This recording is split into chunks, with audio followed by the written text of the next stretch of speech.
네, 9편의 제목은 제가 잡은 거예요. 그냥 쾌락을 변질시켜버려. 이 악마의 관점에서 만들어 본 제목입니다. 그럼 9편 개요를 좀 보겠습니다. 9편은 8편하고 있다 있어요. 근데 8편에서 기억나시죠? 이 초보 악마 워무드가 환자가 골짜기에 떨어졌다고 굉장히 기뻐합니다. 그래서 스크루테프 삼촌이죠. 삼촌 악마한테 편지를 보내요. 삼촌, 드디어 환자가 골짜기에 빠졌습니다. 너무 기쁩니다라고 하자 스크루테이프가 고수죠. 뭐라고 말하냐면 얘야 골짜기는 우리에게 기회가 아니라 위기야. 조심해야 돼. 오히려 꼭대기 있을 때보다 골짜기 있을 때 이 환자는 원수가 원하는 대로 자라가니까 조심해야 돼. 이렇게 경계를 하죠. 자, 그러나 자 2번을 볼게요. 환자가 어차피 골짜기를 지나가잖아요. 그러니까 골짜기가 악마 입장에서 위기이지만 또 기회로 활용하는 법도 알려줘야 됩니다. 그래서 9편은 악마 입장에서의 골짜기 적극 활용법입니다. 특별히 이제 골짜기는 기복의 법칙을 얘기하잖아요. 올라갔다가 이제 떨어진 때인데, 이렇게 흐름을 본다면 환자는 얼마 전까지 꼭대기에 있었어요. 근데 지금은 여러 가지 면에서 총체적으로 골짜기로 떨어진 시점입니다. 자, 그러면 환자의 현 상황을 지금까지 8편까지 내용을 통해서 한번 정리를 해보겠습니다. 자, 이 환자는 남자죠. 그리고 어렸을 때 교회를 다니다가 무신론자로 돌아섰다가 성인이 돼서야 4편에 나오죠. 회심을 했습니다. 그리고 유추해 보건대 아버지는 안 계신 것으로 보이고요. 어머니가 아프죠. 류마티즘이라고 나옵니다. 그리고 미혼입니다. 나중에 여자를 만나요. 나중에 그 20편 후반부에 보면 신앙이 굉장히 좋은 여자를 만나거든요. 근데 그 여자를 만나기 전까지는 미혼이고, 그리고 가끔 아픈 엄마와 갈등이 있습니다. 아무래도 엄마가 류마티즘 때문에 고생을 하니까 어떤 그런 갈등이 계속 있겠죠. 때로는 짜증도 내고 보호자 입장에서도 짜증이 나고 이런 일이 반복이 됐겠죠. 자, 그리고 전쟁이 일어났어요. 세계 2차 대전이 발생을 했는데 마침 남자니까 징집을 당할 확률이 높은데 정확히 몰라요. 그래서 되게 불안해서 미래를 걱정하지만 오히려 그 불안함 속에서 신앙이 깊어지죠. 자, 그런데 드디어 어떤 시기가 왔냐면 신앙의 권태기가 왔습니다. 그래서 8편에서 뭐라고 말하냐면 종교적 국면이 잦아들기 시작했다. 여러분 그럴 때 있으신가요? 열심히 신앙생활 하다가 온갖 봉사 다 하다가 교회 열심히 나오다가 이렇게 뭔가 침체된 때가 있잖아요. 지금 이 환자가 그런 침체기에 온 겁니다. 그런데 그 모습을 보고 워무드가 기뻐해요. 그런데 이 스크루테이프는 경계를 하죠. 그러나 앞서 말했던 것처럼 이 골짜기는 악마 입장에서는 잘 활용해야 되는 시기인데, 자, 어떻게 활용해야 되는지, 자, 네모박스 글부터 같이 저희가 읽어보면서 생각해 보도록 할게요. 자, 읽어보겠습니다. 자, 내가 발견한 바에 따르면 인간이 오르락 내리락 하는 가운데 골짜기를 지나가는 시기에는 감각적 유혹, 특히나 성적 유혹이 매번 잘 먹혀든다. 육체적인 활력이 넘치는 시기일수록 잠재적 욕구도 더 커질 텐데 이게 웬 소리냐고, 무슨 말이냐면 지금 사람이 골짜기를 지날 때 감정도 완전 다운되잖아요. 그때 이 특별히 여러 유혹 중에서도 성적 유혹이 가장 잘 먹혀지는, 그래서 원문에는 최고의 기회라고 이렇게 표현을 하더라고요. 최고의 기회다라고 하는데, 자, 근데 그 스크루테이프의 말에 워무드가 약간 이런 질문을 하는 거예요. 이게 워무드의 질문이죠. 육체적인 활력이 넘치는 시기일수록 잠재적 욕구도 더 커질 텐데, 이렇게 이제 반문을 하는 건데, 아니다라고 하면서, 자, 스크루테이프의 말을 들어볼게요. 꼭대기에 있을 때는 저항력도 최고로 높은 시기래요. 이해가 되세요? 사실 신앙의 상태가 좋을 때는 어떤 유혹이 와도 우리가 어떻게든 저항하려고 하잖아요. 그쵸? 이제 그것을 얘기하는 겁니다. 불행히도 정욕을 일으키기에 좋은 건강과 활력은 일이나 놀이, 생각, 무해한 오락에도 쉽게 이용될 수 있다. 따라서 인간의 내면 세계가 삭막하고 냉랭하고 공허할 때 외려 이런 공격이 성공할 가능성이 크다라고 이야기를 합니다. 자, 그러면 설명글을 보겠습니다. 자, 우리가 알아야 될 게 뭐냐면 스크루테이프는 고수예요. 그리고 워무드는 악마이지만 아직 초보입니다. 초보일 때는 골짜기가 아닌 꼭대기에 있을 때 쾌락을 추구하도록 유혹하면 좋다고 보지만 고수의 입장에서는 그게 아닙니다. 왜냐하면 꼭대기에 있을 때 저항력이 높기 때문입니다.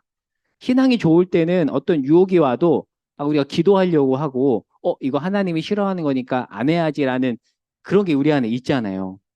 그러니까 거꾸로 본다면 악마가 유혹을 이용하기 좋은 때는 골짜기 저점에 있을 때입니다. 자, 그러면 구체적으로 어떻게 유혹을 하는가? 다음 페이지를 보겠습니다. 자, 골짜기에 있을 때의 성욕은 꼭대기에 있을 때의 성욕과 질적으로 미묘하게 다르다라는 얘기를 합니다. 자, 골짜기에 있을 때 성욕은 인간들이 사랑에 빠졌다고 표현하는 질척지근한 현상으로 기울 가능성은 적으면서도 성도착에 빠질 가능성은 매우 크대요. 그러니까 사람이 굉장히 이렇게 힘들고 그럴 때 어떤 성적인 것을 추구하다 보면 그게 일종의 어떤 플라토닉 사랑 같은 그런 사랑을 추구하기보다는 안 좋은 식으로 사용한다라는 거죠. 공감이 되시죠? 그렇게 이제 이야기를 하고 있고요. 자, 이제 술에 대해서 얘기해 보면 밑에서 세 번째 줄에 보면 착실한 술 주정뱅이를 만들려면 행복하고 느긋한 기분으로 친구들과 즐기고 있을 때 술을 권하기보다는 침체되고 지쳐 있을 때 일종의 진통제로 마시도록 밀어붙여야 된대요. 사실 욕구는 중립적입니다. 그런데 그 욕구를 골짜기에 있을 때 욕구를 대하는 거하고 꼭대기에서 욕구를 대하는 것은 차이가 있죠. 자, 그러면 2번 예를 들어서 한번 볼게요. 제가 성욕과 음주라고 했는데요. 영적으로 충만하지 않고 삶의 저점을 찍을 때 성욕은 성도착으로 갈 수 있죠. 물론 모두가 다 그런 건 아닌데 그런 확률이 높다는 거고요. 반면에 영적으로 충만하고 감정의 상태가 무난할 때는 이제 성욕이 왜냐하면 성욕이란 것 자체는 중립적이잖아요. 하나님 우리에게 주신. 그래서 아름다운 사랑의 모습과 연결이 됩니다. 자, 골짜기에서 성욕으로 상황을 극복하려고 할 때 생기는 기쁨과 꼭대기에서 충만할 때 누리는 기쁨은 사실 비교 대상이 아니죠. 비교할 수 없습니다. 골짜기에서 경험한 성적 쾌락은 꼭대기에서 누린 기쁨을 넘어갈 수 없습니다. 근데 술도 마찬가지죠.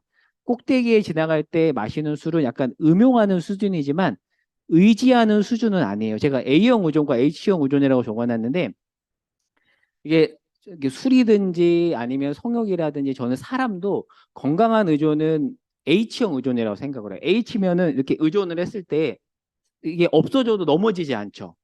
저는 부부도 건강한 부부의 의존은 H형 의존이라고 생각을 해요. 의존하지만 상대가 없어도 넘어지지 않는데 A형 의존이 이렇게 밀착이 되는 거죠. 그래서 상대가 없으면 넘어져 버립니다. 결혼하고 나서 부모 자녀 관계도 그렇고 모든 것이 다 저는 그렇다라고 생각을 해요. 그래서 이렇게 표현해 볼 수 있을 것 같아요. 우리가 유일하게 A형 의존할 수 있는 대상은 하나님밖에 없습니다. 근데 만약에 우리가 아무리 좋은 것도 A형 의존을 해보면 대부분 약간 중독이나 잘못된 방향으로 가게 됩니다.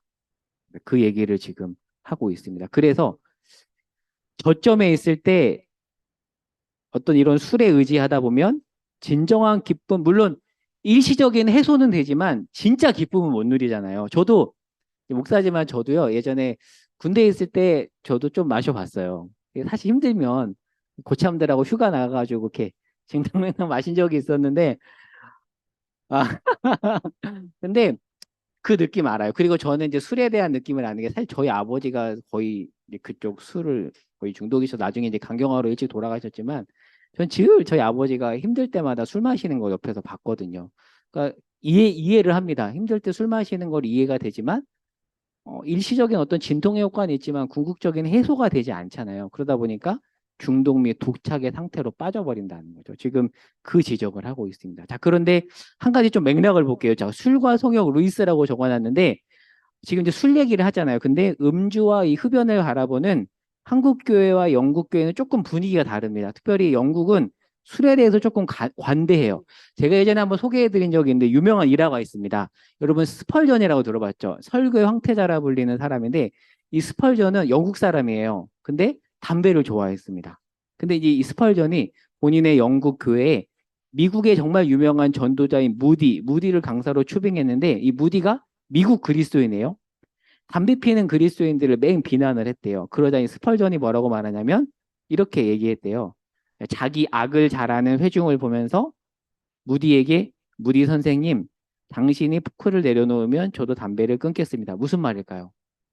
맞아요. 무디가 배가 나온 거예요. 근데 그러니까 대륙 기독교에서는 7대 악이 있잖아요. 천주교에서도 7대 악을 얘기하는데 7대 악 중에 하나가 탐욕이고 아니 탐식이거든요. 이게 많이 먹는 거를 이 정통 유럽 기독교에서는 큰 죄 중에 하나로 봅니다. 그러나 음주와 흡연에 대해서는 관대했어요. 근데 미국에서는 오히려 음주와 흡연은 죄로 보지만 이 탐식에 대해서는 죄로 보지 않은 어떤 그런 문화 차이 때문에 발생을 한 이런 일이라고 봐요. 그 되게 웃기죠. 무디가 배가 나온 거예요. 그러니까 이런 이제 유명한 일화가 있는데, 자, 유럽 신학자들을 보면요.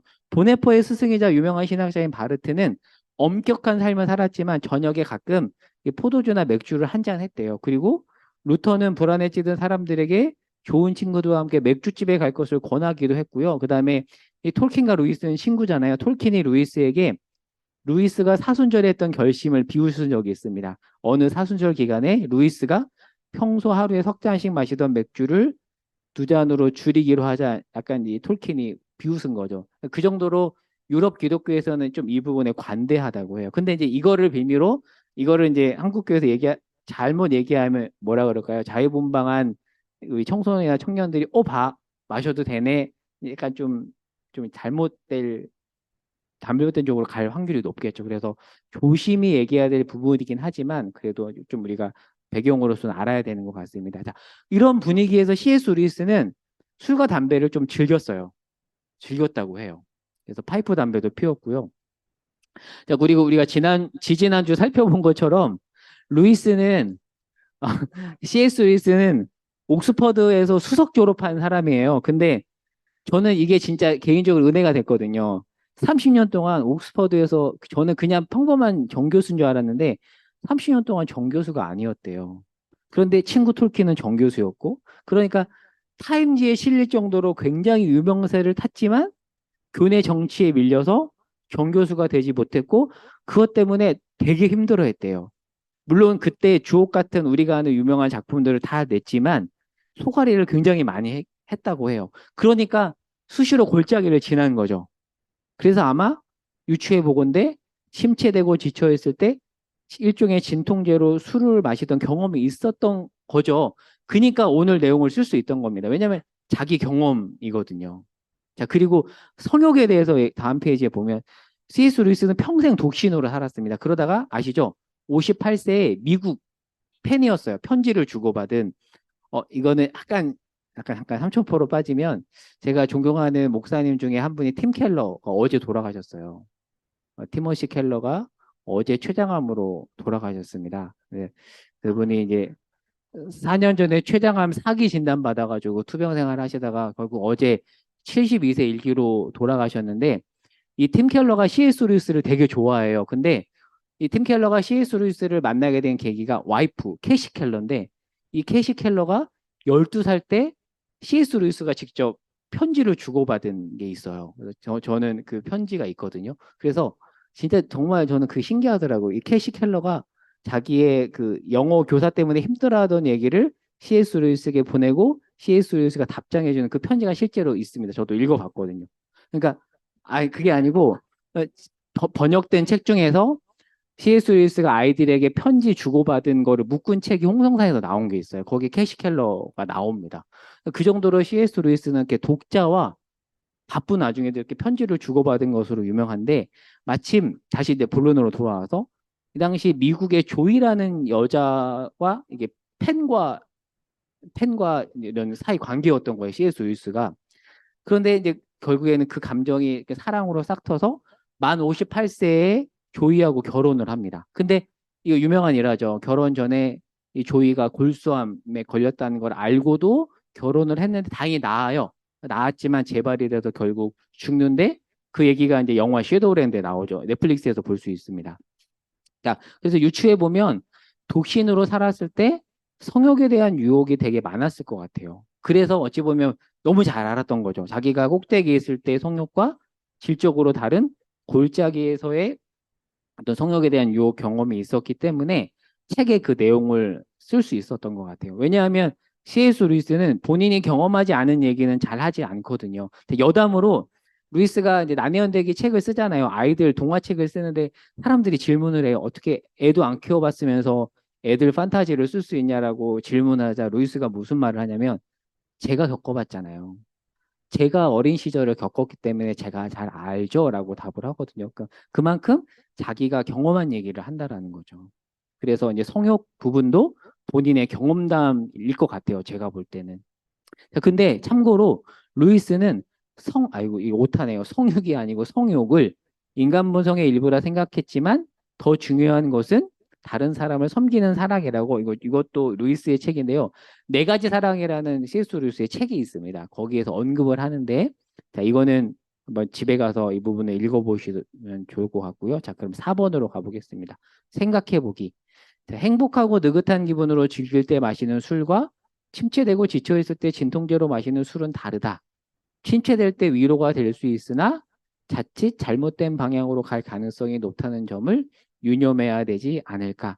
아까 말했지만 저는 이렇게 술에 대한 경험이 많이 없지만 어렸을 때부터 하도 아버지를 많이 봐가지고 늘 아버지가 술을 마시던 때는 직장에서 저희 아버지가 제 나이 때 나름 그 당시에 제가 어렸을 때 거제도 살았거든요. 대우조선을 다니셨어요. 근데 딱 제 나이 때 퇴직을 당하셨거든요. 그러니까 그 뒤로는 늘 이제 가족 생계와 이런 것 때문에 고민을 하시다 보니까 그렇게 술을 마셨어요. 그렇게 제가 이렇게 딸 같은 아들이어가지고 아버지가 술을 마시면 제가 봐도 신기해. 항상 옆에서 제가 울었어요. 제발 좀 마시지 말라고. 근데 한편 돌아보면 얼마나 고통스러우셨으면 술을 마셨을까라는 좀 공감이 되기도 하거든요. 근데 어찌 보면 아버지한테 술은 일종의 진통제였겠죠. 그렇죠. 사실 그래서 저는 이해가 됩니다.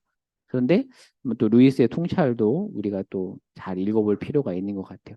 자, 그래서 루이스가 영광의 무게에서 이런 말을 합니다. 지상의 쾌락이 아무리 짜릿해도 결코 영원하지 않음을 보여주는 것이 또 쾌락의 목적이래요. 그러니까 진짜 쾌락은 완전히 만족을 주는 쾌락은 저 곳에 가서 누릴 수 있다는 거죠. 자, 그래서 자, 다음 페이지로 가보겠습니다. 자, 유명한 말을 남기는데 쾌락이 스크루테이프가 뭐라고 말하냐면 쾌락은 원수의 발명품이래요. 쾌락이 사탄의 발명품이 아니라 원수의 발명품, 그러니까 즉 하나님이 만든 거라고 하는데 자, 한번 읽어볼게요. 자, 어떤 쾌락이든 건전하고 정상적이며 충만한 형태로 취급하는 건 어떤 점에서 원수를 유리하게 하는 짓임을 잊지 말거라. 우리가 쾌락을 사용해 수많은 영혼들을 포획해 왔다는 건 나도 안다만 아무리 그렇다 해도 쾌락은 원수의 발명품이지 우리 발명품이 아니래요. 되게 통찰력이 있죠. 원래는 하나님이 만든 거라는 거죠. 원수는 쾌락을 만들었지만 우린 지금껏 수없이 많은 연구를 거듭했음에도 불구하고 단 하나의 쾌락도 만들어내지 못했다. 우리가 할 수 있는 일이라고 해봤자 원수가 만든 쾌락들을 인간들이 즐기게 하되 단 원수가 금지한 때 원수가 금지한 방식과 수준으로 즐기도록 유인하는 게 고작이지. 근데 이제 마지막 부분에 뭐라고 말하냐면 골짜기에 있을 때 그 쾌락을 우리가 변질시킬 수 있다. 그 말을 우리에게 하고 있는데요. 자, 그래서 이것과 관련된 제가 추천 도서를 하나 소개해드리면 베리 토마스가 쓴 쾌락이라는 책이 있어요. 정말 많은 도움이 됩니다. 아까 말했던 그 스펄전과 무디 이라도 이 책에서 제가 본 거거든요. 그런데 이 책에 대한 일화를 제가 좀 얘기해 드리면 이 책이 쾌락이라고 번역이 됐는데 원서 제목은 퓨어 플레저예요. 그래서 제가 이 CUP라는 출판사 대표 간사님을 개인적으로 알아요. 그래서 이 번역하고 출판을 했을 때 한번 이렇게 질문을 했었어요. 원래 원서 제목은 퓨어 플레저인데 한글로 번역했을 때 쾌락으로 할지 순전한 즐거움을 할지 투표해 주세요라고 했었거든요. 근데 결국에는 투표를 반영해서 어떻게 번역을 했냐면 쾌락이라고 크게 써놓고 밑에다가 조그맣게 순전한 즐거움 이렇게 해서 책을 냈거든요. 그러니까 무슨 의미가 있을까요? 쾌락이란 것은 어떻게 보면 하나님이 우리에게 준 순전한 즐거움인데 잘못 사용하면 변질된 쾌락으로 갈 수 있다라는 그런 의미가 있는 거겠죠. 자, 그래서 자, 그와 관련된 그 게리 토마스의 책 내용을 제가 그대로 옮겨와 봤는데요. 음, 이거 한번 읽어보세요. 그래서 첫 번째 단락은 그냥 제가 넘어가겠고 두 번째 단락의 문단을 좀 볼게요. 쾌락은 절대선이 아니다. 인간은 정말 추잡한 것들도 낙으로 삼을 수 있다. 뿐만 아니라 선한 것들을 잘못된 방식으로 쓰는 것도 문제다. 라틴어에 최선이 변질되면 최악이 된다는 말이 있다. 윌리엄 셰익스피어는 이렇게 표현했다. 백합이 썩으면 잡초보다 훨씬 냄새가 지독하다. 어찌 보면 성욕도 하나님이 만든 거잖아요. 근데 우리가 알고 있는 잘못된 성적인 문제들은 변질된 거죠. 하나님의 원 안에서 변질된 어찌 보면 최선이 변질돼서 최악이 된 사례라고 볼 수가 있습니다. 그래서 쭉 넘어갔다 다음 페이지에 볼까요? 다음 페이지에 5페이지에 가면 마지막 네모박스에 있는 마지막 문장, 마지막 줄 볼게요. 자, 우리는 쾌락을 지켜야 된다. 그런데 쾌락을 지키고 보존해주는 소금은 결국 거룩함이다. 라고 이렇게 또 게리 토마스가 얘기해 주고 있습니다. 이제 3번으로 가보겠습니다. 자, 골짜기에는 환자를 이용하는 방법이 쾌락을 이용하라고 했는데 이번에는 이게 또 다른 방법인데 기복의 법칙을 생각하지 못하도록 하는 거래요. 무슨 말인가 한번 읽어보겠습니다. 자, 기복의 법칙에 대해서라면 꿈에도 생각지 못하게 하거나 무슨 말일까요? 자, 더 읽어볼게요. 자, 처음 회심했을 때 경험한 열정은 영원 무궁히 지속될 수 있는 것이고 영원히 지속되어야만 했다고 지금 경험하고 있는 건조함 역시 그와 똑같이 영원토록 계속될 것이라고 믿게 하라고. 무슨 말일까요? 사실 왔다 갔다 하잖아요. 근데 꼭대기에 있을 때 계속 그렇게 될 거야. 그리고 골짜기에 있을 때 계속 그렇게 될 거야라고 오해하도록 하라는 거죠. 좀 더 읽어보겠습니다. 환자가 쉽게 절망하는 비관형일 경우 많은 경험 많은 그리스도인들과 접촉하지 못하게 하고 이렇게 하래요. 근데 이따가 또 설명하니까 또 넘어갔다가 그 다다음 줄 볼게요.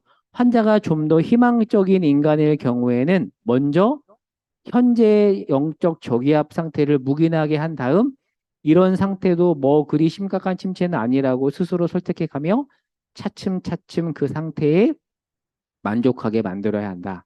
그렇게 한두 주일만 유지하면 회심했던 당시의 열정이 좀 지나쳤던 것은 아닐까 의심하게 만들 수도 있지. 자, 그러면 이제 설명을 해보겠습니다. 자, 1번부터 볼게요. 자, 부정적 성향의 환자가 골짜기에 처했을 때가 1번이고요. 2번은 긍정적 성향의 환자가 골짜기에 처했을 텐데 여러분은 둘 중에 어떤 유형에 해당되는 것 같아요? 저는 개인적으로 저는 약간 부정적 성향의 사람이에요. 저는 약간 그렇습니다. 저 같은 사람은 1번의 이 유혹에 넘어가겠죠? 자, 보겠습니다.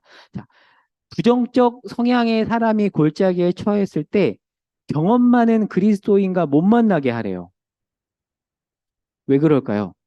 경험 많은 그리스도인을 만나면 부정적 성향의 환자가 골짜기에 처했을 때 좋은 조언을 듣겠죠. 예를 들면 이런 거겠죠. 누구야? 너 지금 어렵지? 근데 그 상태 영원하지 않아. 너 오히려 그 상태를 통해서 너 자라날 거야라고 성숙한 멘토가 조언을 해줄 수 있는데 그 조언할 수 있는 통로를 아예 막아버리라는 거죠. 그래서 자, 좀 더 보겠습니다. 그러나 악마는 환자가 골짜기에서 성장한다는 점을 보지 못하게 하고 몇몇 성경 구절에만 집중하게 한 후 자기 의지로 예전의 꼭대기 상태에 가도록 하려고 한다. 그러면 어떻게 될까요? 결국 이 스크루테이프의 의도대로 신앙을 저버리게 되겠죠. 자, 여러분 혹시 힘들 때 내 삶은 뭐 늘 그렇지 이렇게 비관한 적이 있으신가요? 저는 그랬던 적이 많은 것 같아요. 만약에 힘들면 아, 뭐 나는 그렇지 뭐 내 삶이 그렇지 나는 원래 뭐 내 뜻대로 되는 게 하나도 없지. 그런 적 혹시 없으세요? 저는 그런 적이 참 많이 있었는데 어 조금 내 나아지면 여기서 정리한 대로 상황을 호전시켜 보기 위해서 내 의지를 활용하지만 늘 실패했던 것 같아요. 그런데 자, 읽어보겠습니다. 골짜기는 배워야 하는 시기임을 기억해야 하고 혼자 이겨낼 수 없다는 걸 알고 하나님의 은혜를 구하고 때로는 성숙한 멘토의 도움을 받아야 되는 것 같아요. 그래서 혹시 여러분이 신앙의 골짜기에 있을 때 성숙한 신앙의 멘토를 만나서 극복해 본 경험이 혹시 있으신가요? 자, 근데 그 네모박스에 보면은 그 괄호 안에 이런 말을 하죠. 경험 많은 그리스도인들과 접촉하지 못하게 하고 괄호에 뭐라고 써 있죠? 요즘 같은 때엔 식은 죽 먹기야. 무슨 말일까요? 지금 요즘이 어떤 시기죠? 세계 2차 대전 중이잖아요. 다들 영적으로도 다운됐던 시기다 보니까 아마 어려운 시기에 좋은 조언을 해줄 또 성숙한 그리스도인이 없다는 것을 이 스크래테프가 알고 얘기하는 것 같습니다. 자, 그러면 이제 긍정적 성향의 환자입니다. 자, 굉장히 긍정적인 사람인데 골짜기에 처했을 때, 자, 긍정의 힘은 좋습니다. 그런데 문제는 긍정의 힘의 문제가 뭐냐면 지금 극복해야 될 상태까지 긍정한다는 거예요. 그래서 골짜기 상태를 결국 골짜기 상태를 만족하고 과거 그 골짜기 상태까지 긍정해 버린다는 거죠. 그 과거에 꼭대기에 있을 때 열정적으로 신앙생활 할 때를 아 그래 그때는 내가 좀 지나쳤던 거지. 아 그냥 과하지도 덜하지도 않고 적당히 했어야 됐는데 라고 생각을 하게 되는데 스크루테이프는 그런 상태를 뭐라고 말하냐면 무교나 다름없대요. 근데 저는 생각을 해보면 주변에서 좀 요런 사람들 많이 봤던 것 같아요. 그렇지 않나요? 그때 내가 좀 지나쳤던 거지 하면서 신앙을 아예 버려버리는 그런 사람들을 종종 볼 수 있는데 그런 사람들에 대해서 루이스가 얘기하는 것 같습니다. 마지막 6페이지 가보겠습니다. 자, 마지막 공격 방법은 이제 정면 공격하는 겁니다. 자, 정면 공격하기 이제 읽어볼게요. 자, 또 다른 방법은 환자의 신앙을 정면 공격하는 것이다.